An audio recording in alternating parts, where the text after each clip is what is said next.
So I think that we are connected to source. And then obviously, like the Bible is a very new book if you look at the history of humanity, right? So God is love. The source is love, here to support us. We are here to kind of like channel that light, and that's what we do. That's what you do, that's what I do. We walk into the world trying to just like the bisounours. You know the bisounours? It's like a, I don't know the name in English, obviously, but it's from the 80s, little teddy bears, different colors. They got hearts. Oh my gosh, Care Bears. That's what it is in it. Yeah. That's what we do. Oh my gosh. Yes. That's what I call. So this is exactly what spirituality is for me. Yes. And this is exactly what we do. We go around just sharing that beautiful word, love that we managed to channel. I say there is no punishment because that idea of hell, first thing first, hell is here. Right. This is where we're at right now. Yeah. This is the punishment for us because the previous life we didn't do the job. So we're coming back to earth, just trying to sort it out. And we just keep on coming back until there is some kind of like, you're right. Now you're good. You know what I mean? But the punishment is what we do to ourselves, but just not taking care of our vessel, you know, drinking our water, sleeping, avoiding drugs and alcohol, I'm not saying don't do it.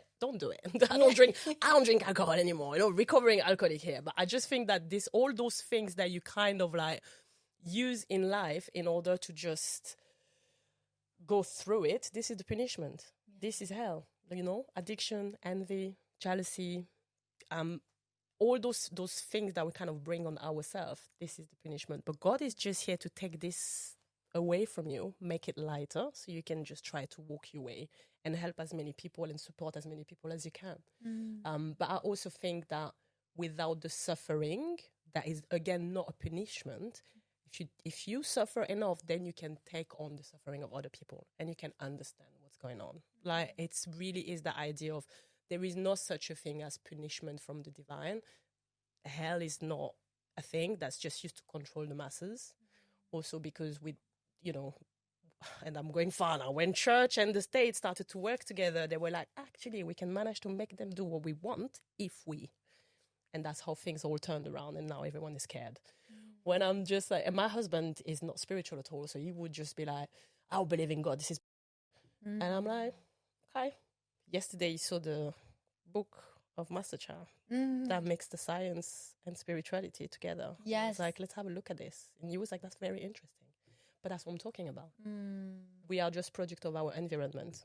And his environment is either very Christian or saying the church is shit. So, you know, it's one or the other. I think there's a middle ground. Yeah. It's just like, there's a middle ground, and I think that's what we do, right? Yeah, like, exactly. That's just what we do. Yeah, there is a middle ground, and I think that's what's so powerful is like we can create it to be what works for us. Like, that's what's so beautiful about spirituality is it's so open and it's so free, and like you said, it's like this unconditional love and this ability to connect to those source qualities that are so liberating. Yes. And to, like you said, it can be heaven, it can be hell, whatever with the lessons that we need to learn. And the more that we can learn, for example, with tools like your coaching, your tarot, the guidance, and, you know, whatever you believe, the viewers, the listeners, like there are so many paths, like you said.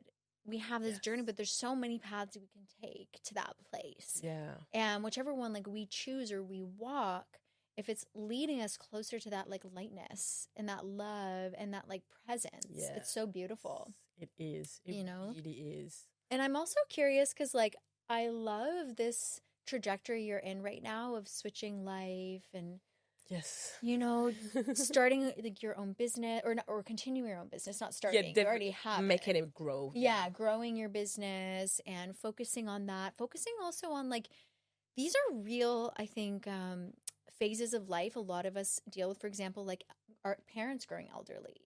You know, finances and our living and like going to maybe a more peaceful environment, connecting back with nature after living in like a really busy city, connecting back to that place of peace within us when for so long we've been, you know, in a environment driven by that like ego and financial success and, you know. Are you in my head? That's the conversation I've been having with myself for 5 years. It really is so true. That's crazy. We are one. We are one. I'm being silly, but true at the same time. But you know what I mean. So yeah, it's a very interesting conversation, and I am also I think I'm also curious to kind of dive a little deeper into the tarot part of it, because it is something that you are like. I'm obsessed with it. I want to hear more, because I've had tarot readings. Yeah. I have lots of friends that are really into tarot, but I'm still would consider myself extremely amateur. So I would love anything you want to share about it. So first thing first that I say to everyone is tarot cards are the book of life. That's how I call it. I use the Rider-Waite-Smith system deck, so 78 cards, major arcanas, and then minors. And basically, each card talks to each human at different time in a different way. So I always say card meanings are mutable. There is a general meaning for it, but then it's so mutable. So when people are like, oh, there's so many meaning to learn, I say you don't really have to learn anything. You have to understand the structure of it. And then you just go with the flow. It's all about that intuition and trusting that intuition. It's pictures. So what do you see? How does it feel? How the picture on the side of each other, what story can you see behind this? And it really is letting your imagination and your intuition and your creativity making you the storyteller. Because that's what I say. When you do a tarot reading, you tell a story. That really is that. So tarot itself, I'm pretty sure that it's coming back in Egypt. When they burned the Bibliothèque of Alexandria, I don't know, it's like the library, Alexandria Library or whatever it is. Yes. There was a lot of things in there, books with those 78 kind of plaques. And I went today to that amazing exhibition called Tarot in the Wartburg Institute is about the history of tarot and different deck and the evolution of it. Wow. But it started really... Today? Yes, today. Oh, wow. Yeah. For the third time. Wow. A bit obsessed. But it really is the idea that those cards have been here for centuries. The Italians make it pop off, really, like in 1400, because rich family would have their tarot deck. Oh, wow. And they would use it, because, it's like a playing card, really. They would use it as a playing card. So you wouldn't have all the images that you have now. Now, when you look at a tarot card itself, there is so many symbols, the colors, the things that are on the card itself, the numbers. There is so much behind it. So when people are like, oh, I'm very new to it, I'm not too sure, I say everyone can read tarot, given that they spend enough time with their deck. Wow. Books, cool, but don't look at the book. Good book, I like books, but you don't want to come back to it all the time. It's a very intuitive craft. And there's a lot of words, there's a lot of cards, people get scared, and I always say take your time. It's like taking a bath, you don't rush about it. It's self-care. Everyone should have their own deck. You have your own deck, your own one. I was gifted a tarot deck. Nice. Yeah. I like that. And I say like everyone should have one. Yeah. It's a self-care, self-development tool. That's what it is. Yeah. I haven't heard of it referenced in that way, but I also feel, and this is just intuitive because you're inviting it, that your earrings are like connected in some way. They are. Okay, so can you explain? They are. So in tarot, there is, as I was saying, the major arcana. So 22 cards, they represent archetypes. So like, the Hierophant for church and like old values, or the Empress for femininity, fertility, like those big ideas. And then you got the suit, the minor arcana. And cups represent feelings, pentacle represent the material, so like money, career, but also time and health. And then you've got the wands that are your action and your creativity. And then you got the swords. And the sword is the mind. It's communication. It's our thoughts. So I wear those earrings a lot because English not being my first language, I have always this thing of like, am I making mistakes? Can people understand my accent? This gives me the confidence to speak, even though I might make mistake when I speak. Do you know what I mean? So I wear them when I read cards. I wear them if I have to do something like this. Those swords really represent, is the air element, is intelligence, is the word that come out of our mouth. And it really is also like direction, cuts. Yeah, for sure. Yeah. They're working. They work. Yeah. They are a gift from Lulu. Bisous, Lulu.